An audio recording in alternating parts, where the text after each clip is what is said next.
Eu sou o Dr. Douglas Lopes, apresentador do programa Fala Doctor.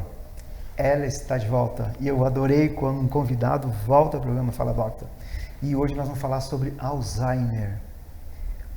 Psicóloga, loira, especialista em ginástica para o cérebro. E, ó, é a voz dela, você já conhece, a Lília Winter.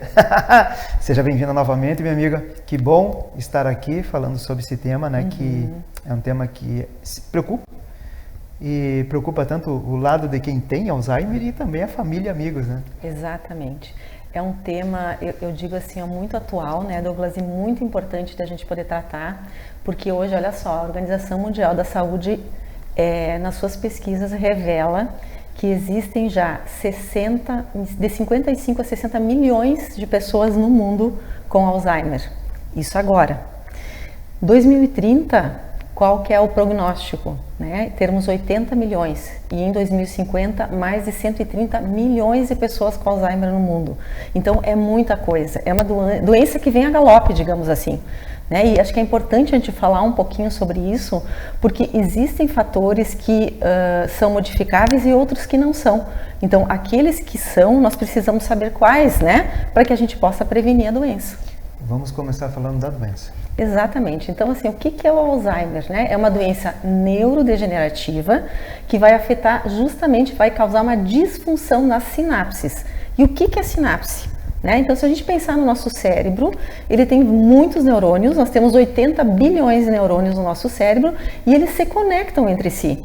E essas conexões, quando a gente olha, talvez muitos de vocês já tenham visto, que parece que são uns raiozinhos, né, que se conectam ali, essas são as sinapses, certo? E essa doença, ela vem de que forma? Ela vem justamente causar uma disfunção nas sinapses e aí esses neurônios que não se conectam mais acabam morrendo. E como consequência vem o quê? A demência. Então, digamos, a consequência, né, do Alzheimer no momento que ele vai evoluindo, ele vai causando a demência. E como se sabe, né, que exames se fazem hoje em dia para se saber, né, do Alzheimer? Existem duas proteínas no cérebro que elas aparecem quando as pessoas são diagnosticadas com Alzheimer, que é a tau e a amiloide ou a beta-amiloide. Certo? Então são proteínas que não deveriam estar ali, estão, e acabam causando, principalmente a amiloide, alguns grumos, algumas pedras no cérebro, e essas vão interferir justamente nessas conexões entre os neurônios. E a amiloide e a tau, na verdade, ela é intraneuronal, né? E ela também vai então interferir nesse funcionamento do neurônio, né? Então, e olha que interessante, essa doença normalmente ela é detectada com exames de imagem quando se vai no neurologista e quando se tem alguns sintomas. Ressonância? Ressonância? Ressonância, né? É um dos exames, mas olha só que interessante, Douglas. Hoje em dia já se sabe que ela é uma doença silenciosa e existe uma fase que é considerada a pré-Alzheimer. Não existe a pré-diabetes, a pré-pressão alta, existe a fase pré-Alzheimer. Né? Então já existem exames hoje que podem ser feitos com 20 anos de antecedência para se saber se a pessoa tem, né, essa predisposição, né, que se chamam marcadores biológicos, se ela tem essa predisposição de ter amiloide e tal no cérebro. Só que o que acaba acontecendo? Hoje em dia se faz esses exames para se confirmar e não de forma preventiva. Então o que vai acontecer? O tratamento também ele não tem êxito, porque se descobre quando a pessoa já tem a doença. Tem alguns sinais antes, assim, que se dá para desconfiar? Com certeza, claro que sim, né? Principalmente a questão da memória, né? As pessoas vêm com essa queixa, eu estou muito esquecida, minha memória não está legal, né? E a gente precisa prestar atenção, porque esse olhar subjetivo sobre a sua memória é importante, porque tu começa esqueci, eu sempre esqueço onde eu largo as minhas coisas. Esqueci na casa de alguém, né, o meu celular. Eu larguei numa loja, não lembrei de pegar. Eu tinha uma consulta médica e não lembrei de ir. Esquecimento de nome? Esquecimento de nome também, né? Também acaba acontecendo, mas às vezes são muitos estímulos. A gente também tem que pensar o seguinte, que o nosso cérebro, ele na verdade ele vai escolher os estímulos que ele vai memorizar. Porque o nosso cérebro não é capaz, vamos pensar assim, como é que se vive hoje em dia? com muitos estímulos. São as redes sociais, né? No trabalho são muitas informações, é televisão, é computador, é celular, quer dizer, hoje existe uma gama muito grande de estímulos e o nosso cérebro ele é capaz de memorizar algumas, né? Ele vai selecionar aquilo que ele acha importante na hora. Então, às vezes, nome de pessoas que a gente não convive diariamente, não vai conviver, o cérebro sabe na hora e depois ele apaga, tá? Então, mas igual, né? Eu acho que tem outras coisas na nossa rotina que são uma rotina mais funcional, que a gente precisa ter uma boa memória e a gente não tem. Então, essa queixa de memória, lapsos de memória ou de esquecimentos é fundamental. Né? Outra coisa no momento também que as pessoas vão sentindo que está acontecendo alguma coisa, né, com o seu cérebro, digamos assim, é uma desorientação espacial, né, geográfica. Então, porque olha só, quando a gente vai para um lugar, não é, Douglas, tu não imagina assim, tá, vamos ver o caminho que eu vou fazer, né? Vamos ver qual é o caminho mais rápido, ou o caminho que tem menos movimento. Aí tu pensa, tá, vou para tal lugar, tal lugar. E essa pessoa, quando ela começa a desenvolver algum tipo de demência, porque sim, é um quadro demencial, né? Ele progride para um quadro demencial, ele vai perceber que com o tempo ele vai perder essa capacidade, né, de ter essa orientação espacial, geográfica. Localização. Né? Mas tudo começa normalmente com uma questão, então, mais de memória. Então, porque ela, na verdade, é multifatorial e ela também vai dando vários sinais de forma diferente. Certo? Certo. Então, assim, ó, o que a gente sempre sugere, né? E as pessoas também, quando elas começam a perceber isso, elas vão procurar um médico, um neurologista para fazer os exames, né? Mas, olha só, se a gente pensar nos fatores não modificáveis da doença de Alzheimer, existem 3, né? Um deles, a questão genética. Então, se eu tenho alguém na minha família, né, que tem a doença, alguém muito próximo, eu tenho 50% de chance de desenvolver Alzheimer. Isso é comprovado, né? Outra coisa, a idade. As pessoas ali entre 60, né? Hoje se diz assim, ó, que existe um Alzheimer que ele é precoce, que ele começa antes dos 60 anos, e existem casos, né? E eu digo isso porque nós hoje na escola, que a gente tem, que trabalha com estimulação cognitiva, tem pessoas que chegam lá com 60 anos e que foram diagnosticados 3, 4 anos antes já da doença. Então, o que a gente sempre recomenda? Diagnosticou, faça todo o tratamento necessário para que a evolução da doença seja mais lenta. Então, às vezes as pessoas chegam lá, para ter uma ideia assim, ó, agora, há pouco tempo, chegou uma pessoa com 61 anos que já não tinha mais condições hoje de fazer um exercício cognitivo para melhorar a sua reserva cognitiva. Ela já estava tão afetada, numa fase tão avançada da doença, né, que a gente não tinha mais como ajudar ela. Então, no momento que existe o diagnóstico, às vezes existe a negação. Não, a pessoa está bem, está tudo bem, né? A gente ajuda, está tudo tranquilo, né? Não, no momento que é diagnosticado, precisamos tomar todas as providências, certo? Mas eu estava falando dos fatores não modificáveis, deixa eu voltar aqui, depois eu falo de novo, porque é tanta coisa, né? Então, o que a gente falou? Da idade, então as pessoas ali entre 60 e 70 anos, né? De 10 pessoas, uma tem Alzheimer, e já a partir próximo dos 80 para mais, de cada 3, uma tem Alzheimer. Hoje em dia é essa a prevalência da doença. Então, é algo bastante sério. Preocupante. Preocupante, exatamente, preocupante. Né? Então, assim, ó, daí tu vai me perguntar, tá, mas e que cuidados, né, eu posso ter? E sem contar que existe uma outra questão também, né, que nós mulheres somos mais acometidas de Alzheimer do que os homens. Então, por quê? Não se sabe, mas hoje as pesquisas estão também em voltas da questão da menopausa, porque a mulher na menopausa e essa questão hormonal, que envolve toda essa perda hormonal, ela acaba de alguma forma também atingindo a mulher muito mais do que o homem. Né? Então, esses 3 fatores a gente não tem como modificar. Essa questão genética, a idade e o fato de ser homem ou mulher, né? Enfim. E o meio? O meio que vivemos? Então, esses são os fatores. Essa é a boa notícia, Douglas. Ó. Né, que são os fatores que a gente chama de fatores modificáveis, que a gente pode mudar para que a gente não desenvolva. E olha que interessante, as pesquisas revelam que a maioria dos casos de Alzheimer não são causas genéticas, mas sim determinadas pelo meio.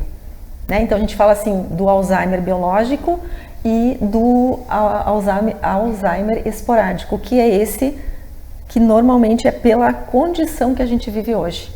Então, e aí tu me pergunta, que condição é essa, né? Como é que o meio vai interferir? Estresse, né? Então, como é que nós vivemos hoje, né? O estresse é algo muito forte, a forma como nós nos alimentamos é algo fundamental também, né? Então, já existem pesquisas, né, que falam que a gente precisa sim, né? E a gente sabe disso.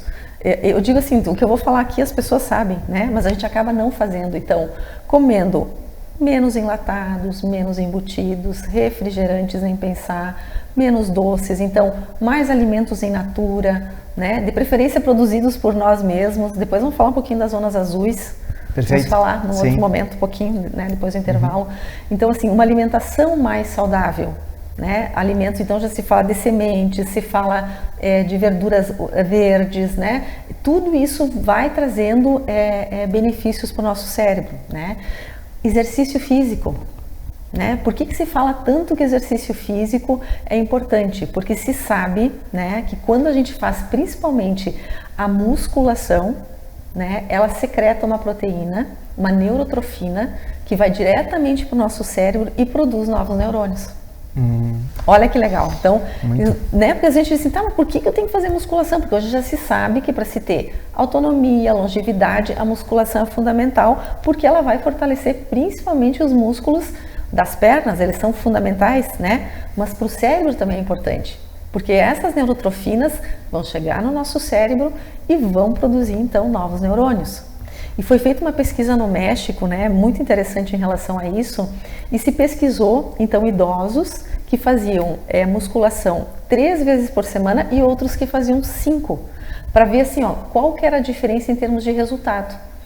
E sabe qual que é sabe o que você chegou à conclusão, que eu acho boa, porque eu não faço 5 vezes por semana, eu faço 3, que na verdade 3 ou 5 vezes o resultado positivo para o cérebro é o mesmo. Então não tem necessidade de você fazer 5 vezes por semana. Vai ter manter nos 3 então. Vai ter manter nos 3. Eu vou manter nos 3. Faço às vezes 4, tá? Às vezes eu consigo fazer 4, mas se não 3 vezes, sim. É importante. Por quê? Porque a gente vai manter, então, essa saúde cerebral também a partir do exercício físico. Viu só, pessoal? Daqui a pouquinho, no segundo bloco, estaremos de volta. Toma só um golinho d'água e voltaremos. Vamos lá.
No intervalo, eu fiquei tirando umas dúvidas, mas eu acho que também são dúvidas para vocês. Idade, né? Tem doenças que, por exemplo, a partir dos 45 do homem que ela começa a aparecer. Como ela aparece 20 anos antes, como que se vai detectar? Até mesmo como colocaste ali, né, da mulher quando entra na menopausa. Se ela entra na menopausa de 40 a 50, vamos espichar um pouquinho mais, né? Então quer dizer que ela 20 anos estaria? Então, olha só, o Alzheimer ela é considerada uma doença que ela vai aparecer os sintomas a partir aí dos 65 anos, que é mais comum. Se não antes, ela é considerada um Alzheimer precoce. Né? Então, hoje ainda é uma doença que aparece mais a partir dos 65 anos. Porém, né, Douglas, acho que é importante a gente frisar isso, é uma doença silenciosa que inicia de 15 a 20 anos antes. Então, se eu tenho condições de fazer esse exame, que é exame de sangue ou de imagem, para ver se eu já tenho essas proteínas, né, que a gente estava falando, que é a beta-amiloide e a tau, eu posso fazer um tratamento preventivo para que não se desenvolva a demência. Só que não é isso que acontece. Normalmente o que acontece? Eu vou procurar um neurologista porque eu tô péssima de memória, porque eu tô com dificuldade de me localizar. Para mim era tranquilo andar de carro pela cidade, hoje eu não consigo ter essa habilidade visoespacial de conseguir chegar num lugar, quando vê eu tô perdido, não sei onde é que eu tô. Quando começa, nós somos assim, né? O ser humano é isso, né? Sim. Normalmente não trabalha com prevenção, né? Em vez de a gente ser preventivo em relação à nossa saúde, não. Quando eu tô lá com a minha memória péssima, daqui a pouco, sei lá, perdi um compromisso seríssimo, aí eu, vou ter que procurar ajuda porque não tá legal. E aí a doença já está instalada. Então, muito importante, só que claro que é aquilo, né? São exames que ainda não estão disponíveis, por exemplo, no SUS ou num posto de saúde. Claro, sim. Né? Então ainda vai levar um tempo para isso chegar. Até mesmo porque isso merece muito investimento, né? Exatamente. Investimento em pesquisa e ainda é novo. Cérebro está sendo muito estudado hoje em dia. A neurociência é jovem e olha só, a doença do Alzheimer, ela foi o primeiro artigo que surgiu, né? Por que Alzheimer? Porque o cientista que estudou sobre a doença, o sobrenome dele era um alemão e se chamava Alzheimer. Alzheimer, né? Exato. Então, assim, em 1907 é que ele lançou o primeiro artigo falando sobre essa questão, então, sobre essa demência. Gente, é ontem, né? Para a ciência, 1900 é ontem, é muito recente. Então, ainda, se tu me perguntar, Douglas, mas qual que é a causa do Alzheimer? Ainda os cientistas estão procurando, os pesquisadores estão procurando a causa. Só se sabe que, no momento que eu consigo prevenir, a partir desses fatores modificáveis que nós estávamos falando, né? Que é o exercício físico, uma boa alimentação. E olha só que interessante, outro fator que também auxilia é ter uma alta escolaridade. Então, assim, as pessoas que têm baixa escolaridade, ou seja, que lá na sua infância tiveram poucos estímulos, né, no sentido mais intelectual, mas que gostam de ler, ótimo, então leem, procurem novas aprendizagens, porque na medida que eu tenho um nível educacional mais alto, a prevalência de Alzheimer também é menor, apesar de que eu conheço que chegou pra gente lá uma pós-doutora com Alzheimer. Então, assim, como é que eu vou te dizer? Entende-se que existe uma menor, digamos assim, quantidade de pessoas com essa condição, com Alzheimer, mas não quer dizer que ela não vai aparecer. Claro, ela pode sim. aparecer igual, né? Mas então se sabe assim que baixa escolaridade, né? Outra coisa, tabagismo, obesidade, álcool, abuso de álcool, né? A questão de pressão alta, colesterol, triglicerídeos alto, né? Então hoje se fala muito dessa visão mais integrativa, né, da nossa saúde. Claro, sim. E aí se vê que no momento que o organismo não está funcionando bem, está inflamado de alguma forma, isso vai atingir o cérebro também. Então, na verdade, a gente tem que cuidar da gente como um todo. Sempre. Exatamente. Né? Eu ia dizer glicemia, como é que se chama a doença não é? É diabetes? Diabetes. Diabetes também. Hoje até se fala da diabetes tipo 3, que seria o Alzheimer, mas existem controvérsias em relação a isso, né? Obesidade. A obesidade, claro, a obesidade também, né? Então a gente sabe, assim, que na verdade são fatores que vão desencadear às vezes outras doenças também, mas que podem e são, na verdade, fatores modificáveis que nós podemos então tomar esses cuidados no decorrer da nossa vida para prevenir essa doença, então essa demência que é o Alzheimer. Já teve entrevista aqui se falando em superobesidade e hiperobesidade, que está trazendo em torno de 13 cânceres. Imagina. Né? Mas as demais doenças também junto. Uma delas é o Alzheimer. O Alzheimer, sim, ele também é um fator de risco, né? Me intrigou ter falado no primeiro bloco sobre a questão da negação e pelos familiares. O que a gente observa, assim, pela experiência, tá? Eu estou trazendo pela experiência que a gente seguidamente recebe lá na escola pessoas encaminhadas por neurologistas, tá? Que já tem esse diagnóstico estabelecido de Alzheimer, né? Mas o que acaba acontecendo? Aí a gente pergunta, tá? Há quanto tempo essa pessoa tem o diagnóstico? Há 3 anos, há 4 anos, há 5 anos. E por que não procurou antes? Porque dentro da neurociência a gente tem um termo, um estudo, né, que fala um pouco dessa reserva cognitiva. Né? E quando a gente faz estimulação cognitiva, a gente consegue aumentar essa reserva cognitiva. Tu vai me perguntar, o que é a reserva cognitiva, Lilian? A reserva cognitiva, de forma bem simples, para que vocês entendam, é justamente o quê? Vamos pensar assim, a gente tem o neurônio A e o neurônio B, certo? Esses dois neurônios que a gente falou, acontece a sinapse. Então, eles se conectam, né? Se eu tenho apenas um caminho, né, e eu estou acometida de uma dessas duas proteínas que nós falamos, que é a beta-amiloide e a tau, e esses grumos que vão romper essa sinapse, o que vai acontecer? Esses neurônios vão ficar sem conexão e eles vão morrer. O que é a reserva cognitiva? É trabalhar, estimular cognitivamente, fazer com que a gente fortaleça a memória, atenção, concentração, raciocínio lógico, e esses dois neurônios, o A e o B, em vez de eles terem um caminho, eles vão ter 5 caminhos que conectam eles. Então, no momento que um se rompe, eu tenho mais 4. Outro se rompe, eu tenho mais 3. E isso vai fazendo com que a gente postergue esse avanço do Alzheimer. E a pessoa vai ter qualidade de vida, autonomia, funcionalidade por muito mais tempo. Cria uma sobra de recurso. Exatamente. É que nem quando a gente fala da questão muscular. Se a gente tem uma reserva muscular, é ou não é? A gente também vive por mais tempo com autonomia. Então, é a mesma coisa no cérebro. Essa reserva cognitiva, ela é muito importante.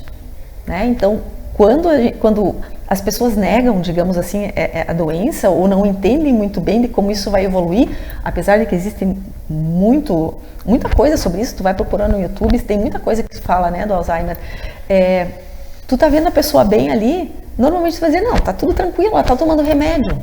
Né? Porque o médico, lógico, vai dar uma medicação que vai auxiliar, né, atenuar o avanço da doença, mas muitas vezes não basta. Aí eu preciso mudar meu estilo de vida, né? Eu preciso começar a fazer exercício, eu preciso começar a fazer exercício cognitivo, né? Tem uma pesquisa agora que está saindo da USP, quentinha, que a gente ainda não pode revelar muitos resultados, mas que foi feito justamente com pesquisadoras da USP, Sônia Bruck, a Thaís Bento, né, e outras que são pessoas de referência dentro da pesquisa de Alzheimer e das questões cognitivas, em que se pegaram grupos, né, em que pessoas que eram estimuladas cognitivamente e aquelas que não, e essas que não são, né, e aí se vê os resultados muito expressivos em relação à melhora cognitiva e da reserva cognitiva dessas pessoas que sim, que fazem exercícios cognitivos. Daí tu vai me perguntar, tá, mas quais exercícios cognitivos, né? Sim, existem métodos voltados para isso, mas, por exemplo, se eu estou em casa e ficar o dia inteiro assistindo TV, o que vai acontecer? Eu estou ali passivo, recebendo. Meu cérebro não está fazendo nenhum movimento, a não ser receber informações.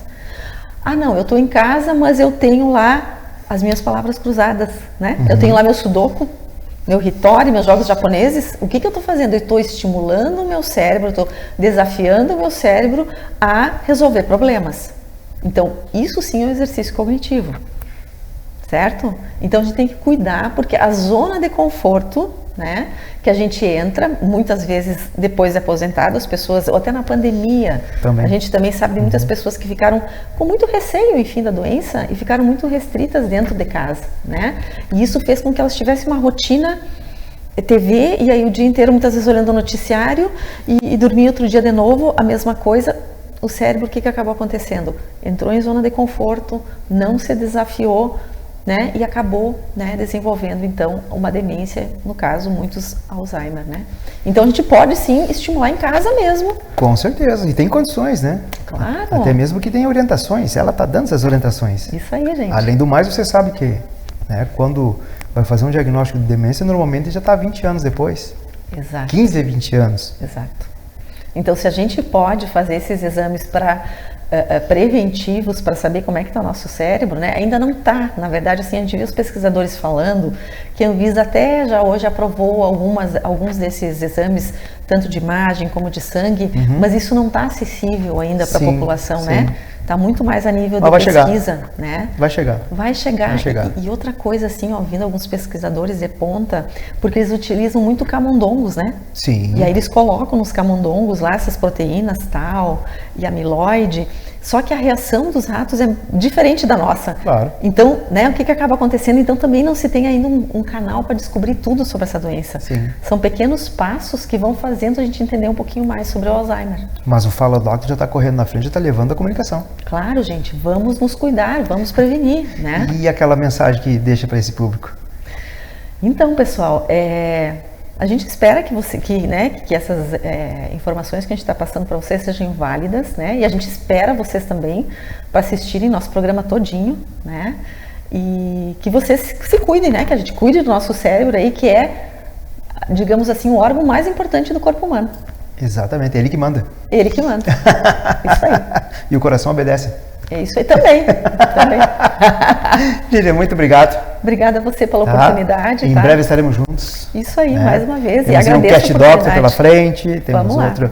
E a você que está nos assistindo, aquele nosso muito obrigado. E até a próxima. Até a próxima.